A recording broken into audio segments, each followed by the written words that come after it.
ओर से एक press conference की जा रही है, सीधे आपको लिए चलते हैं। इंफॉर्मेशन जाएगी सरकार के लिए हुए फैसलों की, फैसला सरकार लेगी, चुनी हुई सरकार लेगी और उसकी इंफॉर्मेशन एलजी को जाएगी। ये संवैधानिक बेंच ने संविधान की व्याख्या करते हुए साफ साफ लिखा है।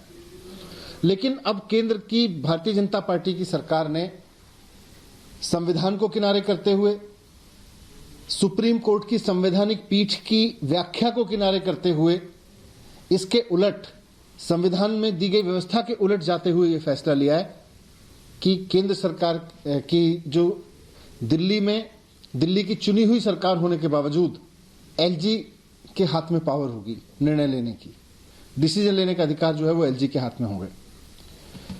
ये एक तरह से भारतीय जनता पार्टी पिछले दरवाजे से दिल्ली की जनता पे शासन करना चाह रही है। 3 बार दिल्ली का चुनाव हार चुकी है भारतीय जनता पार्टी। दिल्ली की जनता ने 3 चुनावों में कहा है कि हमको भारतीय जनता पार्टी की गवर्नेंस नहीं चाहिए दिल्ली में। अब ये पिछले दरवाजे से आके दिल्ली के जनता की गवर्नेंस को चलाना चाहते हैं, संविधान के खिलाफ जाके चलाना चाहते हैं। इसका सबसे बड़ा नुकसान ये होगा कि दिल्ली की सरकार ने जिस तरह के जनता के पक्ष के फैसले लिए हैं, जनता के हित में जो शानदार काम किए हैं, उन सब के बारे में फैसला लेने का अधिकार फिर बीजेपी को मिल रहा है पिछले दरवाजे से। दिल्ली की चुनी हुई सरकार कहेगी हमको स्कूल बनाने, सरकारी स्कूल अच्छे करने। भारतीय जनता पार्टी के तो एजेंडे में ही नहीं है स्कूल। दिल्ली की चुनी हुई सरकार कहेगी कि भाई प्राइवेट स्कूलों की फीस नहीं बढ़ने देनी। भारतीय जनता पार्टी की जहां जहां सरकार है, भारतीय जनता पार्टी खुलेआम प्राइवेट स्कूलों की फीस बढ़वाती है। दिल्ली की चुनी हुई सरकार कहेगी मोहल्ला क्लिनिक बनानी है, भारतीय जनता पार्टी की कहती है कि भाई मोहल्ला क्लिनिक तो ठीक नहीं है। दिल्ली की चुनी हुई सरकार कहेगी सरकारी अस्पतालों को ठीक करो, भारतीय जनता पार्टी पिछले दरवाजे से कहेगी नहीं, सरकारी अस्पताल ठीक करने की जरूरत नहीं है। इन्होंने तो अपने सारे सरकारी अस्पताल बर्बाद कर रखे हैं जहां जहां इनकी सरकारें, और जहां जहां इनकी सरकारें सरकारी अस्पताल भी महंगे कर रखे हैं इन्होंने। दिल्ली की चुनी हुई सरकार कहेगी कि भाई सरकारी अस्पतालों में सबका मुफ्त इलाज होना चाहिए, सबको फ्री दवाई मिलनी चाहिए, भारतीय जनता पार्टी कहेगी नहीं। दिल्ली की चुनी हुई सरकार कहेगी कि दिल्ली की जनता को मुफ्त बिजली मिलनी चाहिए, भारतीय जनता पार्टी कहेगी कि हमने तो पूरे देश में बिजली महंगी कर रखी है, दिल्ली में कैसे सस्ती कर सकते हैं। तो दिल्ली के उप मुख्यमंत्री मनीष सिसोदिया का आपने सुना, जो कि प्रेस कॉन्फ्रेंस कर रहे थे इस बात को लेकर कि आखिरकार दिल्ली पुलिस ने बसें क्यों वापस बुलाई। और यहां पर प्रोटोकॉल का हवाला दिया जा रहा है कि जहां पर जिस प्रदेश में राज्यपाल हर एक फैसला लेता है, ऐसे में दिल्ली सरकार को यह हक है कि वो डीटीसी की बसों को लेकर के फैसला ले, और इसी के तहत पुलिस से वो बसें वापस ले ली गई हैं। एक और बड़ी तस्वीर आपको दिखाते हैं गाजीपुर बॉर्डर से, जहां पर जो कीलें ठोकी गई थी वो कीलें अब हटा दी जा रही हैं।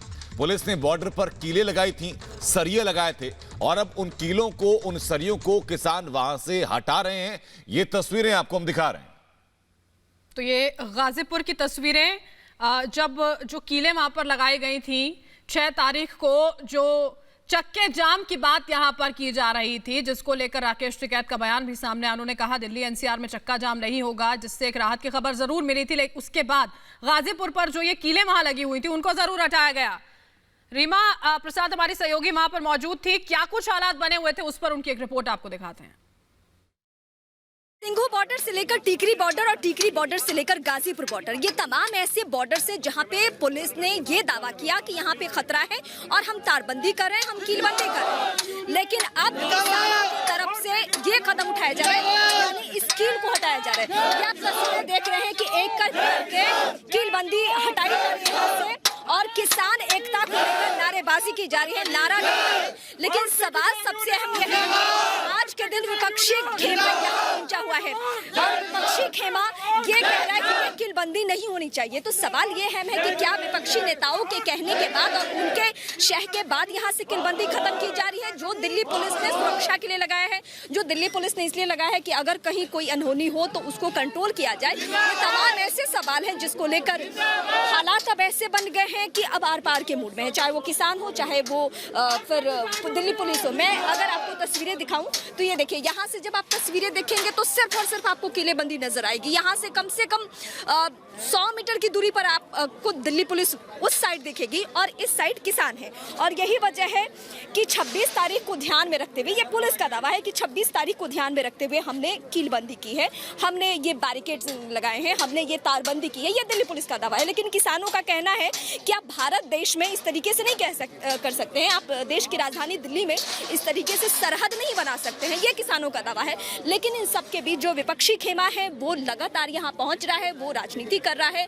हालांकि किसानों का पहले दावा था कि हम किसी को राजनीतिक मंच यहाँ नहीं देंगे, लेकिन अब जब किसानों के बीच में अगर ऐसे लीडर्स पहुंच रहे हैं तो क्या कहा जाए कि क्या ये आंदोलन हाईजेक हो चुका है, क्या ये आंदोलन विपक्षी खेमा के लिए ये बन चुका है कि वो किसानों के कंधे पर रखकर बंदूक चलाएंगे। तमाम बहुत बड़े सवाल हैं जिसको लेकर जगह है यहाँ पे भी, यानी तमाम बॉर्डर्स पर भी, और इन बातों की चर्चा होनी चाहिए।